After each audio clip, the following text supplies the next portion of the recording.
Hello and welcome to Air Pravas Academy. Today, once again, we are going to go through this recent paper that was conducted by this JKSSB. This is the paper of data entry operator, as you can see on your screen.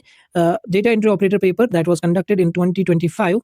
Last time हमने इसके काफ़ी जो है अच्छे MCQs check किए, उन पे based जो भी फैक्ट्स हैं उनको हमने रिवाइज किया। आज हम आगे देखेंगे जो बाकी क्वेश्चंस बचे थे जी के जीएस पोर्शन के। इवन मैंने कंप्यूटर के कल कुछ क्वेश्चंस कराए थे, आज भी इसमें कंप्यूटर के कुछ क्वेश्चंस होंगे जो कि हम वापस से रिवाइज करेंगे। ठीक है, तो डेटा एंट्री ऑपरेटर में जितने भी क्वेश्चन आए थे वो मैंने यहाँ पे आपको रिवाइज करा दिए कल के पेपर में और आज के पेपर में। अब बच्चा इस पेपर से जो है वो एप्टीट्यूड का हिस्सा है और इंग्लिश का आपका हिस्सा है। ठीक है, एप्टीट्यूड इंग्लिश और रीजनिंग का पोर्शन बचा है इस पेपर से, वो हम अलग से एक लेक्चर में करेंगे। ठीक है, तो चलिए आज शुरू करते हैं फिर से ये लेक्चर। ज़्यादा टाइम नहीं लेते हुए सबसे पहले तो आपसे यही निवेदन रहेगा कि अगर अभी तक आपने सब्सक्राइब नहीं किया तो सब्सक्राइब जरूर करें। और आज वैसे कल भी मेरी तबीयत ठीक नहीं थी, आज भी उतनी अच्छी नहीं है, तो थोड़ा सा आप आज जो है बियर कर लेना। बट मेक श्योर कि आप जो भी मैं पॉइंट्स यहाँ पे डिस्कस करूँ उनके आप जो है नोट्स बना रहे हैं, ताकि आपको ईजी होगा फिर रिवाइज करने में। ठीक है, क्योंकि जितना आप रिवाइज ज़्यादा करेंगे उतना आपको फैक्ट्स ज़्यादा याद रहेंगे, उतना ज़्यादा आपका पेपर आसान हो जाएगा। So make sure you will make these notes and let's start today's lecture.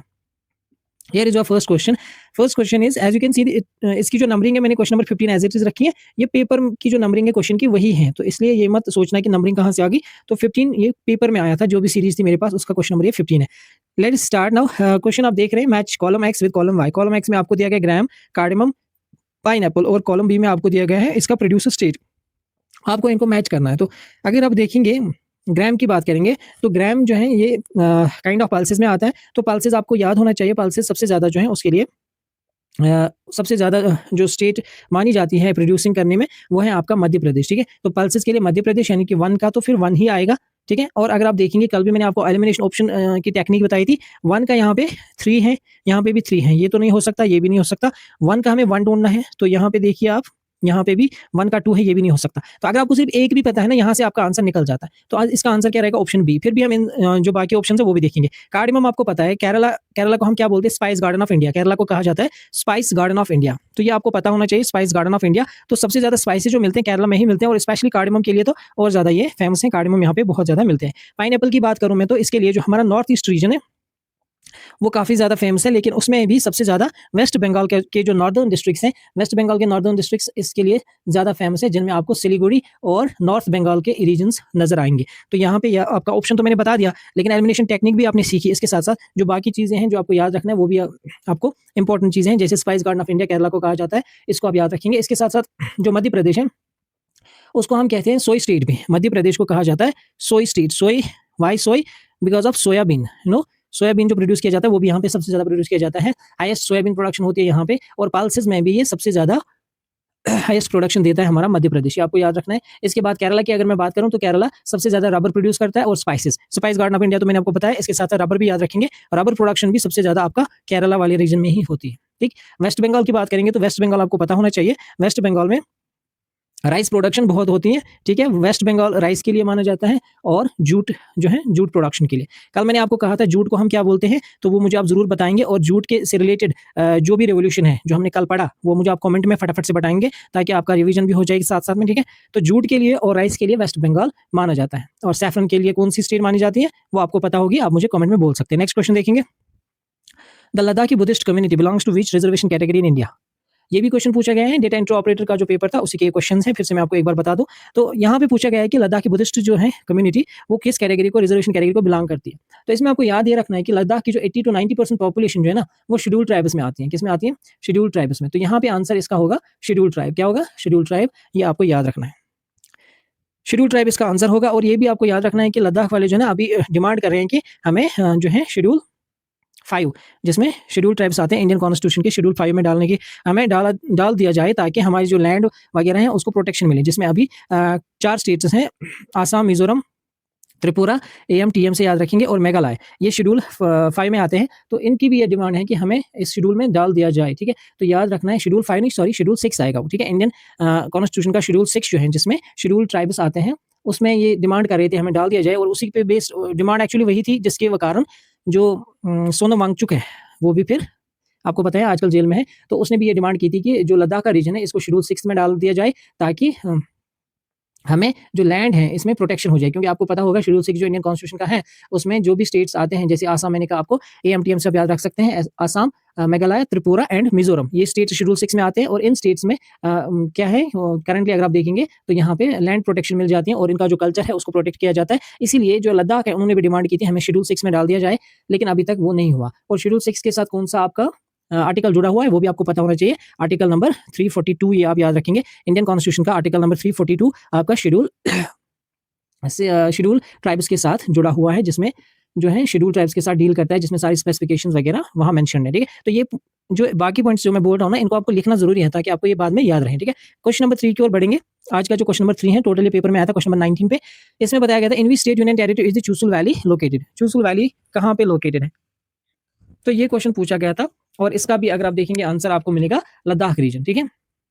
चूसुल valley क्या है, लद्दाख का एक वैली है, ये आपको याद रखना है, ठीक। चूसुल के नाम से लद्दाख में एक विलेज भी है और ये वैली भी है, ये आपका लेह डिस्ट्रिक्ट में आता है। कहाँ पे, लेह डिस्ट्रिक्ट जो लद्दाख का अभी है उसी में ये आता है, ठीक है। तो इतना याद रखना है। इसके साथ साथ ये भी याद रखना है ये स्ट्रैटेजिकली बहुत वाइटल है, इंपॉर्टेंट है, क्योंकि ये LAC जो लाइन ऑफ एक्चुअल कंट्रोल है बिटवीन इंडिया एंड चाइना, उसके नजदीक भी ये पड़ता है, ठीक है। तो ये भी आप याद रखेंगे। और इसमें एक बैटल हुआ था इंडिया चाइना का जो वॉर हुआ था वो कब हुआ था, 1962 में, जो इंडो साइनो इंडियन वॉर हुआ था वो उसी चूसुल वैली के आसपास हुआ था। तो ये भी आपको याद रखना है, कुछ पॉइंट्स जो हिस्ट्री से रिलेटेड है ये भी याद रखेंगे, ठीक है। नेक्स्ट क्वेश्चन की ओर बढ़ेंगे।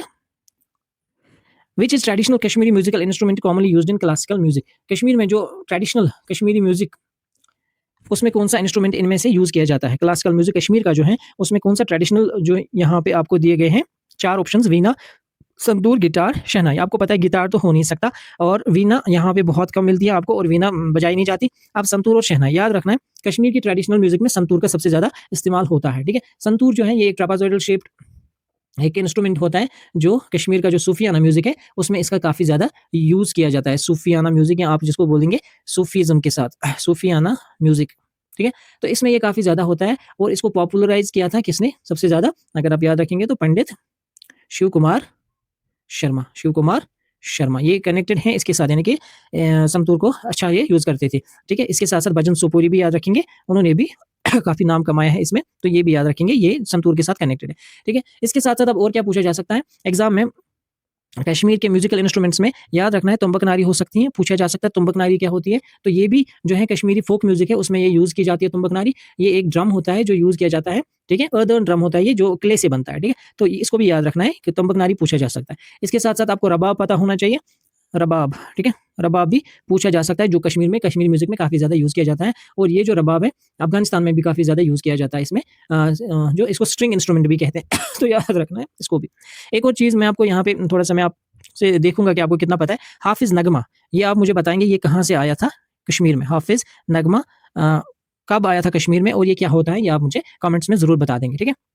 नेक्स्ट आप देखेंगे question, which of the following is a fundamental principle of NEP 2020। अब देखिए NEP 2020 से मतलब you can least expect this question, but पूछा गया है क्योंकि आपके सिलेबस में NEP तो है नहीं, आप एक्सपेक्ट नहीं कर सकते हो ऐसे क्वेश्चन को, बट पूछा गया है तो इसलिए हम थोड़ा सा इसको भी देखेंगे कि इसमें है क्या, ठीक है। NEP 2020 की अगर हम बात करेंगे, सबसे पहला ऑप्शन इसने दिया है प्रमोटिंग सेल्फ असेसमेंट। हाँ, इसका एक ये भी एम था कि सेल्फ असेसमेंट को प्रमोट किया जाए। प्रमोटिंग मल्टीलिंग्विज्म, ये भी इंपॉर्टेंट है, याद रखना है। यहाँ पे कहा गया NEP 2020 में कि 5वीं क्लास तक, 5th क्लास तक आप किसी भी बच्चे को अपनी मदर टंग में पढ़ा सकते हो, यानी कि उसको मदर टंग में आप कर सकते हो ट्रेन। और इसके साथ साथ आपको ये भी यहाँ पे कहा गया कि जो है यहाँ पे हर एक स्कूल में कम से कम 5 लैंग्वेजेस या 5 रीजनल लैंग्वेज से लेके आप उनको ट्रेन करें, ठीक है। तो यहाँ पे ये भी इंपॉर्टेंट याद रखना है कि मल्टीलिंग्विज्म यहाँ पे अपनाया गया है। इसके साथ साथ respecting local diversity in curriculum, जो लोकल डाइवर्सिटी है उसका भी ख्याल रखना है करिकुलम में, तो ये भी इंपॉर्टेंट है, ये भी इसका हिस्सा है। तो यहाँ पे अगर हम देखेंगे right option would be option number D, that is all statements would be correct here. ये जो सारे स्टेटमेंट्स है ना ये करेक्ट है। अब यहाँ से और क्या क्वेश्चन आ सकता है जो पूछा जा सकता है, ये आपको याद रखना है। एक प्रोग्राम था उसका नाम था परख, ठीक है, ये भी आप थोड़ा सा देख लेना, ये पूछा जा सकता है, ये भी एजुकेशन सिस्टम से ही जुड़ा हुआ है परख, ठीक है। इसके साथ साथ एक और चीज जो आपको याद रखना है वो ये है कि इसका स्ट्रक्चर, ठीक है, इसका स्ट्रक्चर जो है वो आपको याद रखना है। NEP 2020 ने जो पहला स्ट्रक्चर था 10+2 वाला सिस्टम उसको चेंज किया और अब जो सिस्टम हमारे पास है वो 5+3+2 3+4 ये सिस्टम लाया गया है, ठीक है। तो ये आपको याद रखना पड़ेगा। करिकुलम में जो हमारा करिकुलर स्ट्रक्चर है, ये डायरेक्ट पूछा जा सकता है क्वेश्चन, वो कौन सा है, वो अब ये है, ये खत्म हो चुका है, एनईपी ने इसको खत्म कर दिया और एनईपी 2020 ने आपको 5 3 3 4 ये वाला स्ट्रक्चर बता दिया। ये जो एनईपी पॉलिसी ड्राफ्ट की गई, इसमें जो ड्राफ्टिंग कमिटी थी, उसके जो चेयरमैन थे, उसका नाम आपसे पूछा जा सकता है, who was the chairman of the drafting committee of NEP 2020, तो वहां पे भी याद रखेंगे डॉक्टर के कस्तूरी रंजन। डॉक्टर यहाँ पे मैं लिख लेता हूँ डॉक्टर के कस्तूरी रंजन। तो ये पूछा जा सकता है, ये एक बहुत अच्छा क्वेश्चन बन सकता है अगर ये पूछेंगे। और इसके साथ साथ जो स्ट्रक्चर है एनईपी 2020 का, वो भी आपको जरूरी याद रखना है, ठीक है। टारगेट क्या है एनईपी 2020 का? टारगेट तो बेशक पूछा जा सकता है और टारगेट आपको याद रखना है। टारगेट इन्होंने कहा है कि हमारा जो ग्रॉस एनरोलमेंट रेशियो है, ग्रॉस एनरोलमेंट रेशियो, ये इन्होंने टारगेट किया है कि 2030 तक हमारा ग्रॉस एनरोलमेंट रेशियो 100% होना चाहिए। ग्रॉस एनरोलमेंट रेशियो 100% होना चाहिए, ठीक है। अब मैं हर एक चीज़ यहाँ पे तो समझा नहीं सकता, काफ़ी ज़्यादा टाइम लगेगा। ग्रॉस एनरोलमेंट रेशियो होता क्या है और बाकी फीचर्स, तो इसके लिए अगर टाइम मिला तो अलग से लेक्चर बनाएंगे, लेकिन ज़रूरी नहीं है क्योंकि ये आपके सिलेबस में तो है नहीं। लेकिन अगर आप क्वेश्चन पूछा जाता है तो ऑब्वियसली उसको हमें देखना पड़ेगा क्योंकि हम रिविजन कर रहे हैं पीवाईक्यूज़ के थ्रू, तो इसलिए मैंने आपको ये सारी बातें यहाँ पे बताई। नेक्स्ट देखेंगे, the famous Hemis national park Ladakh is known for which endangered animal. आपको बता रहे हैं कि हेमस नेशनल पार्क जो लद्दाख में है, वो किस एंडेंजर्ड एनिमल के लिए जानी जाती है, ठीक है। ये सबको पता होना चाहिए। जो हेमस नेशनल पार्क है वो स्नो लिपर्ड के लिए बहुत ज़्यादा फेमस है, ठीक है। स्नो लिपर्ड के लिए बहुत ज़्यादा फेमस है। हेमस नेशनल पार्क जो है लद्दाख की एक ही नेशनल पार्क है, जो आप ये बोल सकते हैं कि लद्दाख की एक ही नेशनल पार्क है जो हेमस नेशनल पार्क है। और ये जो हेमस नेशनल पार्क है, ये सबसे बड़ी नेशनल पार्क इंडिया में है। इसका अगर हम देखेंगे जो एरिया है वो 4400 स्क्वायर किलोमीटर है, स्क्वायर किलोमीटर। तो 4400 स्क्वायर किलोमीटर की पूरी नेशनल पार्क है, सबसे बड़ी नेशनल पार्क है इंडिया में। ये फैक्ट्स भी इसके साथ याद रखेंगे। और ये जो लद्दाख है ना, इसको कहा ये जो नेशनल पार्क है ना, इसको कहा जाता है, ये फेमस है किसके लिए? स्नो लिपर्ड के लिए। और इस रीजन को, लद्दाख रीजन को कहा जाता है snow leopard capital of India. Snow leopard capital of India, ये पॉइंट्स आपको अच्छे से याद होने चाहिए। Capital of India snow leopard capital of India, ये इंपॉर्टेंट है। इसके साथ साथ ये भी आपसे पूछा जा सकता है कि लद्दाख का स्टेट एनिमल कौन सा है। तो लद्दाख का स्टेट एनिमल भी आपको याद रखना है, स्नो लेपर्ड ही है, और ये भी पूछा जा सकता है। और एक चीज़ जो स्नो लेपर्ड से जुड़ा हुआ है वो है project snow leopard. Project snow leopard launch किया गया था 2009 में, ठीक है। ये इसलिए लॉन्च किया गया था ताकि जो हमारी ये जो स्नो लेपर्ड की पॉपुलेशन है, इनको हम इंक्रीज कर सकें, यानी कि इनकी पॉपुलेशन को बढ़ा सके, क्योंकि एंडेंजर्ड कैटेगरी में आ गई थी आईयूसीएन की, ठीक है। तो ये आपको याद रखना। अभी इसका स्टेटस क्या है? इसका स्टेटस अभी वल्नरेबल है। पहले ये एंडेंजर्ड थी, लेकिन जब से प्रोजेक्ट स्नो लेपर्ड लगा 2009 में, उसके बाद काफ़ी ज़्यादा इंप्रूवमेंट आई इनकी पॉपुलेशन में, और अभी ये एंडेंजर्ड नहीं है, ठीक है। ये भी याद रखेंगे, अभी ये वल्नरेबल कैटेगरी में आ चुकी है, ठीक है। ये सारी चीज़ें आपको याद होनी चाहिए। आईयूसीएन लिस्ट में ये वल्नरेबल की कैटेगरी में अभी आती है। So these are the facts that you need to remember regarding the snow leopard. इसके साथ साथ एक और चीज़ मैं आपको बताऊँ, यहाँ पे आप मुझे ज़रूर ये कमेंट्स में बता देंगे कि जम्मू एंड कश्मीर में टोटल कितनी जो है नेशनल पार्क्स हैं, ठीक है। सबसे पहले तो ये बताएंगे नेशनल पार्क्स टोटल कितनी है, सबसे बड़ी नेशनल पार्क कौन सी है, biggest national park in Jammu and Kashmir, और उसके साथ साथ मुझे बताएंगे आप जो मार्खोर है वो कौन सी नेशनल पार्क में मिलता है, ठीक है। मार्खोर जो है वो कौन सी नेशनल पार्क में मिलता है। ये क्वेश्चन आप मुझे कमेंट्स में ज़रूर बताएंगे। देखिए जो रिवीजन होता है ना, उसमें दोनों साइड से, जैसे मैं आपको कुछ पॉइंट्स बता रहा हूँ, आप नोट भी कर रहे होंगे तो बेहतर है, क्योंकि तभी आपका रिवाइज अच्छे से होगा। क्योंकि जब तक हम लिखते नहीं है ना, तब तक हमारा जो माइंड है ना उतना ग्रास्प नहीं करेगा। अगर आप सिर्फ सुन रहे हैं तो इसका कोई फायदा नहीं होने वाला है। अगर आप सुनते सुनते ही लेक्चर देख रहे हो तो you will only be able to अपने दिमाग में सिर्फ 13% तक आप याद थोड़ी देर के लिए रख सकते हो, लेकिन बाकी जो है 87% वो फिर लॉस हो जाएगा। लेकिन अगर आप लिखने बैठेंगे और फिर कल दोबारा इसको रिवाइज करेंगे, तब आपकी जो मेमोराइजेशन है वो 70% तक रह सकती है। तो इसीलिए मैं बोल रहा हूँ, do right these things in your notebook, तभी आपको ज़्यादा फायदा होगा। The Dokra printing metal casting method is most famous in which state. अब ये क्वेश्चन मैं कहूँगा कि थोड़ा सा टफर साइड पे है, क्योंकि इतना हम यूजुअली नहीं पढ़ते, और अगर हम पढ़ते भी हैं, ये हम प्रिंटिंग, ये पेंटिंग्स प्रिंटिंग वगैरह, ये सिस्टम जो ज़्यादा पढ़ते हैं कल्चर का, वो हम पढ़ते हैं जम्मू एंड कश्मीर के बारे में। लेकिन आपको ध्यान रखना होगा, इंडिया का जो आर्ट एंड कल्चर है उसमें आपको सारी चीज़ें याद करनी पड़ेंगी, तभी जाके आप हर एक क्वेश्चन कर सकते हो इससे रिलेटेड। तो यहाँ पे देखो, डोकरा प्रिंटिंग, इसने कहा है कि ये मेटल कास्टिंग मेथड है, ये कहाँ पे सबसे ज़्यादा फेमस किस स्टेट में है ये। तो यहाँ इसका आंसर जो रहेगा that will be Odisha, that will be Odisha. अब ये होता क्या है ये आपको पता होना चाहिए। थोड़ा सा मैं इसके बारे में बताऊँ। मेटल कास्टिंग मेथड है, इसमें एक टेक्निक यूज़ की जाती है, उसको बोलते हैं डोकरा जो पेंटिंग है, इसमें एक टेक्निक यूज़ की जाती है, that's called as lost wax casting technique, ठीक है। लॉस्ट वैक्स कास्टिंग टेक्निक, तो ये भी आप थोड़ा सा ध्यान रखेंगे। अब ये ओडिशा में सबसे ज़्यादा फेमस है, हालांकि ये कुछ डिस्ट्रिक्ट जो हमारे वेस्ट बंगाल के हैं या छत्तीसगढ़ के हैं और झारखंड के, उनमें भी ये टेक्निक अपनाई जाती है, लेकिन सबसे ज़्यादा फेमस है वेस्ट बंगाल में है। ये पॉइंट्स भी आप ध्यान में रखेंगे, ठीक है। और एक चीज़ मैं आपको यहाँ पे बताऊँ कि जब हम इंडस वैली सिविलाइजेशन पढ़ते हैं ना, यहाँ पे आपके सिलेबस में वो नहीं है, लेकिन बस ये लॉस्ट वैक्स टेक्निक से मुझे याद आया, वहाँ पे मोहनजोदारो में एक डांसिंग गर्ल का स्टैचू मिलता है, ठीक है? डांसिंग गर्ल का स्टैचू, वो स्टैचू भी इसी टेक्निक से बनाया गया था। यानी कि इंडस वैली सिविलाइजेशन के लोग जो थे आप ऐसे याद रखेंगे इसको कि वो भी इस टेक्निक का यूज़ करते थे। आप इस तरह से अंदाज़ा लगा सकते हैं कि ये टेक्निक कितनी पुरानी है, ठीक है? आज 2025-26 चल रहा है और बात करेंगे तो कम से कम ये 4000 साल पुरानी टेक्निक है, ठीक है? तो ये आपको याद रखने पड़ेंगे कुछ पॉइंट्स, ठीक है? तो इसके साथ-साथ आपको ये भी याद रखना पड़ेगा कि जीआई टैग मिला है डोकरा टेक्निक में, वो मिला है आदिलाबाद को, ठीक है? जीआई टैग इस टेक्निक में मिला हुआ है, एक तो मिला है आदिलाबाद। आदिलाबाद अब कहाँ पे पड़ता है? ये तेलंगाना में आता है, ठीक है? आदिलाबाद डोकरा उसको कहा जाता है, उसको मिला है ये जीआई टैग जो कि कहाँ पड़ता है आपका तेलंगाना में और बंगाल डोकरा भी एक और जीआई टैग मिला है बंगाल डोकरा को भी इसलिए शायद ये क्वेश्चन पूछा गया था क्योंकि इसको जीआई टैग भी मिला हुआ इस टेक्निक को, ठीक है? तो ये पॉइंट्स हैं जो आपको याद रखने पड़ेंगे। नेक्स्ट क्वेश्चन देखेंगे which major security incident occurred in Ladakh in 2020 involving India and China. अब इंडिया और चाइना के बीच में 2020 में लद्दाख में कौन-सा सिक्योरिटी इंसिडेंट हुआ, ठीक है? तो यहाँ पे आपको याद रखना पड़ेगा, यहाँ पे जो है गलवान वैली क्लैश 2020 में जो हुआ था, उसी के बारे में ये पूछा गया था, ठीक है? तो यहाँ पे option B would be the correct option. अब बाकी डोकलाम स्टैंड ऑफ ये कब हुआ था डोकलाम का? ये हुआ था 2017 में। अब डोकलाम की जो ये जो पॉइंट है ना डोकलाम, ये बहुत ही स्ट्रैटेजिकली बहुत ज़्यादा इंपॉर्टेंट है क्योंकि यहाँ पे जो है ट्राई जंक्शन है आपको मिलता है, ट्राई जंक्शन यहाँ पे चाइना, भूटान और इंडिया का ट्राई जंक्शन है डोकलाम, तो ये पॉइंट आपको याद रखना पड़ेगा, ठीक है? तो यहाँ पे सबसे इम्पोर्टेंट जो आपको याद रखना फिलहाल है वो ये कि गलवान वैली जो हुआ था 2020 में जो कि जून के मंथ में हुआ था।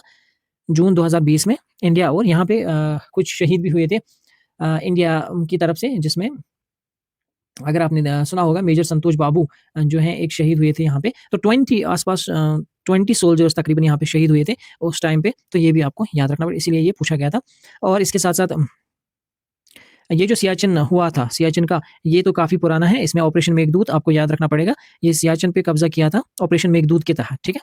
यहाँ पे ये पॉइंट भी आप थोड़ा-सा रिवीजन में रखेंगे, ठीक है? और ये जो डोकलाम पॉइंट है ये इधर नहीं आता है कश्मीर साइड में, ये आता है नॉर्थ ईस्ट की साइड में, ठीक है? डोकलाम स्टैंड अप और अरुणाचल प्रदेश के साइड में आता है ये, जहाँ पे भूटान, चाइना और इंडिया का ट्राई जंक्शन वहाँ पे मिलता है। तो ये आपको याद रखने हैं ये पॉइंट्स। आगे बढ़ेंगे नेक्स्ट क्वेश्चन की ओर और नेक्स्ट क्वेश्चन देखेंगे। अगला क्वेश्चन देखिए व्हिच स्टेटमेंट्स अबाउट परम शिवाय आर करेक्ट। पहले तो आपको पता होना चाहिए परम शिवाय है क्या? ये एक सुपर कंप्यूटर था और उसके बारे में कुछ ऑप्शंस दिए गए हैं जो आपको बताना है इनमें से करेक्ट कौन-सा है, ठीक है? सबसे पहले देखिए आप first super computer under national mission. पहला सुपर कंप्यूटर ये अंडर नेशनल मिशन है, तो ये आपको बताया गया है। दूसरा डेवलप्ड बाय इसरो, क्या इसको इसरो ने डेवलप किया है? Used mainly for commercial purposes, commercial purpose के लिए डेवलप होता है कि नहीं होता है, ठीक है? उसके बाद इंस्टॉल्ड एट आईआईटी दिल्ली। तो ये 4 ऑप्शंस हैं, आपको बताना है इन 4 में से करेक्ट कौन-सा ऑप्शन है। तो यहाँ पे देखेंगे फर्स्ट सुपर कंप्यूटर, जी हाँ, ये पहला सुपर कंप्यूटर था जो कि असेंबल किया गया था यानी इंडिजिनियसली इंडिया ने अपना जो है इसको जो इंडिया का नेशनल सुपर कंप्यूटिंग मिशन है, उसमें ये सबसे पहला कंप्यूटर था जो कि इंडिया में डेवलप हुआ। तो option 1 is correct, developed by ISRO. ISRO ने इसको डेवलप नहीं किया है, इसको किया है डेवलप सीडैक। ठीक है? तो इसरो की जगह अगर सीडैक होता, centre for development of advanced computing, तो ठीक था, लेकिन इसरो नहीं है। तो ये दूसरा ऑप्शन इनकरेक्ट है। तो दूसरा तो गया, फिर ये भी गया, फिर ये भी गया, क्योंकि दूसरा इनकरेक्ट है, तो ये भी इनकरेक्ट होगा, ये भी इनकरेक्ट होगा। अब बचा 1 और 4 used mainly for commercial purposes, ये हमें देखने की ज़रूरत भी नहीं है क्योंकि ये हमारे ऑप्शंस में आता भी नहीं है, लेकिन इसको कमर्शियल पर्पस के लिए यूज़ नहीं किया जाता, ये भी आप याद रखेंगे। इसको जो है रिसर्च पर्पस के लिए यूज़ किया जाता है, ठीक है? जिसमें वेदर फोरकास्टिंग आता है, ड्रग डिस्कवरी वगैरह, उन चीज़ों के लिए इसको जो है यूज़ किया जाता है। उसके बाद आता है statement 4, it was installed eight IIT Delhi. अगर हम करंट की बात करेंगे तो ये आईआईटी दिल्ली में इंस्टॉल है, लेकिन सबसे पहले इसको इंस्टॉल किया गया था कहाँ पे? आईआईटी वाराणसी में, जो कि कहाँ पे आता है? आईआईटी वाराणसी जो है उसके अंदर जिसमें बीएचयू बीएचयू यूनिवर्सिटी जो है वहाँ पे इसको इंस्टॉल किया गया था वाराणसी में, आईआईटी वाराणसी, ठीक है? तो यहाँ पे भी इंस्टॉल किया गया था, आज यहाँ पे भी इंस्टॉल्ड है आईआईटी दिल्ली में। तो इसमें याद क्या रखेंगे आप? अब कौन-सा ऑप्शन करेक्ट आएगा आपका? तो अगर हम देखेंगे अगर सबसे पहले की बात करते हैं ये कहाँ पे इंस्टॉल किया गया था, तो हम बोलते हैं आईआईटी वाराणसी में, लेकिन आईआईटी दिल्ली भी करेक्ट है। तो ऑप्शन जो है मुझे लगता है ऑप्शन ए इसका करेक्ट होना चाहिए क्योंकि अभी ये इंस्टॉल्ड है, क्योंकि इसने लिखा भी है इंस्टॉल्ड एट आईआईटी दिल्ली, तो यहाँ पे ऑप्शन ए के साथ हम जाएँगे, ठीक है? इसमें थोड़ी-सी मिसमैचिंग हो सकती है क्योंकि अगर हम पढ़ेंगे ना जब इसको हमने रिसर्च की इस क्वेश्चन पे, तो ये सबसे पहले आईआईटी वाराणसी में इंस्टॉल किया गया था, लेकिन उसके बाद दिल्ली में भी इंस्टॉल्ड है, तो इसलिए ये ऑप्शन सी की जगह मैंने ऑप्शन ए इसको करेक्ट कर दिया। सॉरी, मैं यहाँ पे भूल गया मेंशन करना, जो हमारा नेशनल सुपर कंप्यूटिंग मिशन है, ये इसके बारे में पूछा जा सकता है। नेशनल सुपर कंप्यूटिंग मिशन ये कब लॉन्च हुआ था? 2015 में लॉन्च किया गया था, ठीक है? ये बहुत इंपॉर्टेंट है, इसको पूछा जा सकता है। Father of Indian super computing की अगर हम बात करेंगे तो आपको ये भी याद रखना पड़ेगा, डॉक्टर विजय भटकर, ठीक है? विजय भटकर, इसको कहा जाता है father of father of Indian super computing, ठीक है, ये याद रखेंगे, ये विजय भटकर था, ठीक है, डॉक्टर विजय भटकर। इसके साथ साथ एक और पॉइंट यहाँ पे जो याद रखना है आपको वो ये है कि सबसे पहला इंडियन सुपर कंप्यूटर जो था, सबसे पहला यहाँ पे हमने क्या देखा, फर्स्ट इंडिजिनियसली डेवलप्ड, ये जो है ना first super computer under national mission था, ये जो इंडिजिनियसली डेवलप किया गया, यानी कि इंडिया में डेवलप किया गया। तो लेकिन इंडिया का सबसे पहला जो सुपर कंप्यूटर था वो था परम 8000, परम 8000।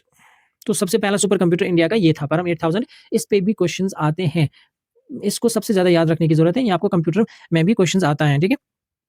तो ये चीज़ें मैं भूल गया था, इसलिए मैं यहाँ पे वापस आया। अब वापस जाएँगे अपने नेक्स्ट क्वेश्चन की तरफ। मैंने आपको पूछा था कि कौन-सा ऐसा फेस्टिवल है जो बुद्धिस्ट्स और मुस्लिम कम्युनिटी दोनों सेलिब्रेट करते हैं लद्दाख में। तो इसका जो राइट आंसर आपके पास होगा that would be Losar festival, that would be Losar festival. Losar festival अब है क्या? ये एक तिब्बतियन न्यू ईयर होता है, ठीक है?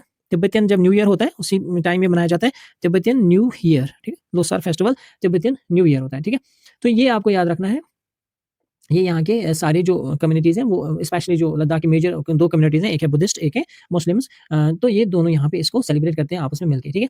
इसके बाद आप जो देख रहे हैं यहाँ पे हेमिस, अगर हम हेमिस की बात करेंगे तो हेमिस जो है ये एक मोनास्टिक बुद्धिस्ट फेस्टिवल है। ये याद रखना है आपको। हेमिस यहाँ पे जो है तिब्बतियन लोग जो बुद्धिस्ट्स हैं वो सेलिब्रेट करते हैं। ये तो पता ही है आपको, मुस्लिम सेलिब्रेट करते हैं, और दिवाली जो है हिंदूज़ का एक फेस्टिवल है जो आपको याद रखना है। अगर हम बात करेंगे इस तिब्बतियन न्यू ईयर की, सॉरी तिब्बतियन न्यू ईयर नहीं, ये जो हेमिस फेस्टिवल है ये मनाया जाता है, ये डेडिकेटेड है किसको? गुरु पद्मा ठीक है? ये गुरु पद्मा जो है, पद्मा उनको डेडिकेट किया जाता है, जो हेमिस फेस्टिवल है, ठीक है?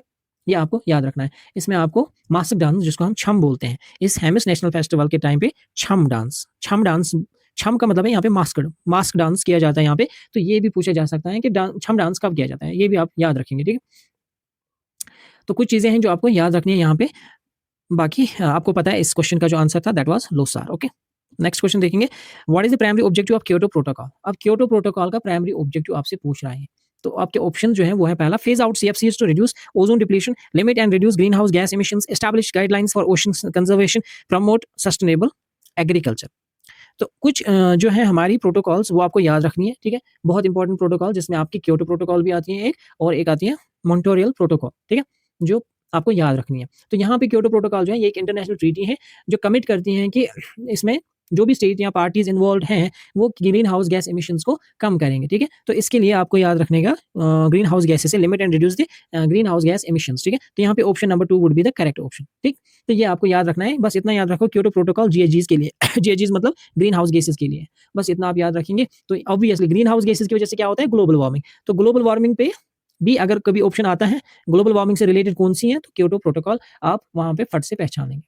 अब इस क्योटो प्रोटोकॉल को आपको कुछ पॉइंट्स याद रखने हैं कि ये क्योटो प्रोटोकॉल कब अडॉप्ट की गई थी? 1997 में क्योटो, जापान में, ठीक है? क्योटो एक शहर है जापान का, ठीक है? तो यहाँ पे ये 1997 में अडॉप्ट की गई थी और इसको फोर्स में लाया गया 2005 में। Kyoto protocol was entered into force in 2005। ये आपको याद रखना है। अब यहाँ पे एक और पूछा जाता है जिसमें ज़्यादा हमें कन्फ्यूजन होता है, वो है आपका मॉन्ट्रियल प्रोटोकॉल।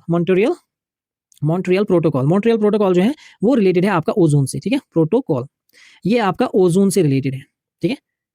जो हमारा ओज़ोन डिप्लीशन हो रहा है उसको कंट्रोल करने के लिए आपका जो है मॉन्ट्रियल प्रोटोकॉल है, ठीक है? वो आपको याद रखना पड़ेगा, क्योंकि यहाँ पे ऑप्शन में आया था फेज़ आउट द सीएफसीज़ की वजह से जो ओज़ोन डिप्लीशन है वो ज़्यादा इंक्रीज़ होता है। तो सीएफसीज़ को कम करना वो मॉन्ट्रियल प्रोटोकॉल का एक एम है, और वो आता है हमारा ओज़ोन डिप्लीशन के लिए, ठीक है? तो ये चीज़ें आपको यहाँ पे 2 इंपॉर्टेंट चीज़ें हैं, याद रखनी है। मैंने आपको क्या बताया, सबसे पहले आपको याद रखना है जीएचजीज़ ग्रीन हाउस गैस एमिशंस को रिड्यूस करने के लिए हमारे पास आई है क्योटो प्रोटोकॉल। क्योटो प्रोटोकॉल को कब जो है अडॉप्ट किया गया? 1997 में, लेकिन 2005 में ये फोर्स में लाई गई, ठीक है? तो बाकी जो चीज़ें हैं इनसे रिलेटेड और भी प्रोटोकॉल्स हैं बहुत सारी, स्टॉकहोम प्रोटोकॉल वगैरह, वो हम पढ़ेंगे अलग से साइंस के लेक्चर में। एनवायरनमेंट और साइंस में ये पोर्शन आता है। नेक्स्ट देखेंगे, which statements are correct regarding Chandrayaan 2 and Mangalyaan 3। अब यहाँ पे जो स्टेटमेंट्स दिए गए हैं चंद्रयान और मंगलयान के लिए, इनको आपको बताना है इनमें से कौन-सा करेक्ट है। Chandrayaan 2 launched in 2019 for moon South Pole. Statement 1. Statement 2 says Mangalyaan launched in 2017 to explore Mars. ठीक है? तो अगर आप स्टेटमेंट 2 की बात करेंगे तो 2019 में ये लॉन्च किया गया था चंद्रयान 2, ये करेक्ट है, ठीक है? स्टेटमेंट 1 जो हमारा है ये करेक्ट है, लेकिन स्टेटमेंट 2 जो है इनकरेक्ट है। क्यों? क्योंकि मंगलयान जो है ना, मार्स ऑर्बिटर मिशन, ये लॉन्च किया गया था 2013 में, 2017 में ये लॉन्च नहीं किया गया था। अगर यहाँ पे 2013 होता तो ये ठीक था, ठीक है? मार्स ऑर्बिटर मिशन जो था मंगलयान जिसको हम बोलते हैं, ये लॉन्च किया गया था 2013 में, नॉट इन 2017, तो ये ठीक नहीं है। तो statement 1 is correct, option A is the correct option, ठीक है? तो अब इसके साथ आपको कुछ और पॉइंट जो यहाँ पे याद रखने हैं ना, वो मैं डिस्कस करूँगा, ये बहुत इंपॉर्टेंट पॉइंट्स हैं। चंद्रयान 2 का जो रॉकेट था उसका नाम था GSLV यानी चंद्रयान 2 लॉन्च किया गया था GSLV MK3 से, ठीक है, MK3 ये काफ़ी चर्चा में रहा था तब GSLV MK3, इसको याद रखना है। इसके कंपोनेंट्स जो थे ऑर्बिटर, लैंडर और रोवर, 3 कंपोनेंट्स थे चंद्रयान 2 में, ऑर्बिटर, लैंडर एंड रोवर, ये भी आपको याद रखना। इनके अलग-अलग नाम दिए गए थे। लैंडर का नाम दिया गया था विक्रम, ठीक है, विक्रम साराभाई के नाम से। लैंडर का नाम दिया गया था विक्रम और जो रोवर था उसका नाम दिया गया था प्रज्ञान। इसका नाम क्या दिया गया था? प्रज्ञान। आई होप आपने ये पढ़े होंगे पहले भी, क्योंकि करंट अफेयर्स में काफ़ी ज़्यादा टाइम तक ये रहा। तो लैंडर का नाम था रोवर और लैंडर का नाम था विक्रम और जो रोवर था उसका नाम क्या था? प्रज्ञान। अब चंद्रयान 3 जो है, इसका लॉन्च डेट क्या है हमारा? चंद्रयान 3। ये चंद्रयान 2 के बारे में बात हुई थी, तो इसके बाद हमने चंद्रयान 3 भी किया अभी तक। वो हमने किया था 2023 में, जुलाई 14। चंद्रयान 3 के बारे में अगर पूछे तो जुलाई 14, 2023 में वो लॉन्च किया गया था। ये भी आपको पता होगा, ठीक है?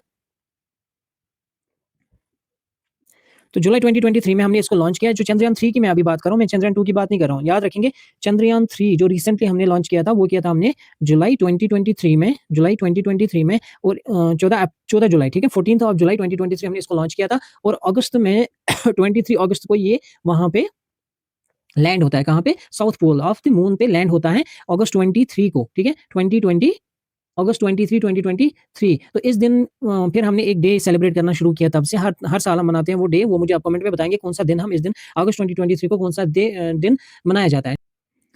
ये हमारा नेक्स्ट क्वेश्चन है। In which year did the mass exodus of Kashmiri pandits occur? Kashmiri जो पंडित्स हमारे यहाँ पे थे, कश्मीरी पंडित्स, उनको कौन से साल में मास एक्सोडस के तहत निकाला गया?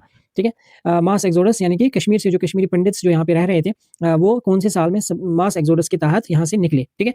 You know that this is the darkest part of the Kashmir valley, जहाँ पे मिलिटेंसी की वजह से जो है बहुत सारे हमारे कश्मीरी भाई जो थे, कश्मीरी पंडित भाई जो थे, वो यहाँ से भागने पे मजबूर हुए थे उस टाइम पे। हालाँकि मैं उसके बाद शायद पैदा हुआ तो मुझे पता नहीं है वो चीज़, लेकिन this is the darkest history of our Kashmir, which I think every Kashmiri regrets, but हमारे भाई हैं, और ऑब्वियसली जितना कश्मीर किसी और का है उतना उन भाइयों का भी है। तो ये आप याद रखेंगे, ये 1990 में हुआ है, ठीक है?